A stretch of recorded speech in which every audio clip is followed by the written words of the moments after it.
திருச்செந்தூரில் தந்தை உயிரிழந்த நிலையில் +2 மாணவி ஒருவர் பொதுத் தேர்வு எழுதியது நெகிழ்ச்சியை ஏற்படுத்தியுள்ளது. தூத்துக்குடி மாவட்டம் திருச்செந்தூரை சேர்ந்த ஜெயஸ்ரீ என்ற மாணவி அப்பகுதியில் உள்ள பள்ளியில் 12ஆம் வகுப்பு படித்து வருகிறார். இவரது தந்தையான ஐயப்பன் கடந்த சில நாட்களாக உடல்நலக்குறைவால் பாதிக்கப்பட்டிருந்த நிலையில் நேற்று முன்தினம் காலமானார்.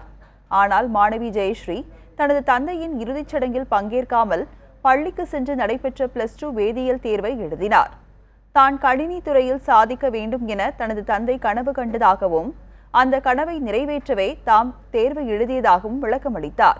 மாணவி தேர்வு எழுதிவிட்டு வரும் வரை காத்திருந்த உறவினர்கள் மாணவி ஜெயஸ்ரீ வீடு திரும்பியவுடன் அவரது தந்தையின் இறுதிச் சடங்கில் பங்கேற்றார். நான் எங்கள் அப்பா ஆசைக்காண்டி தான் இந்த எக்ஸாமை எழுத வந்தேன். எங்கள் அப்பா ஆசைப்படி நான் நல்லா படித்து நல்லா வேலைக்கு போய் எங்கள் அம்மாவை காப்பாற்றுவேன். எக்ஸாம்ஸ் கொஞ்சம் பரவாயில்லாமல் தான் இருந்தது. ஸோ நான் எங்கள் அப்பா ஆசையை கன்ஃபார்மாக நிறைவேற்றுவேன்.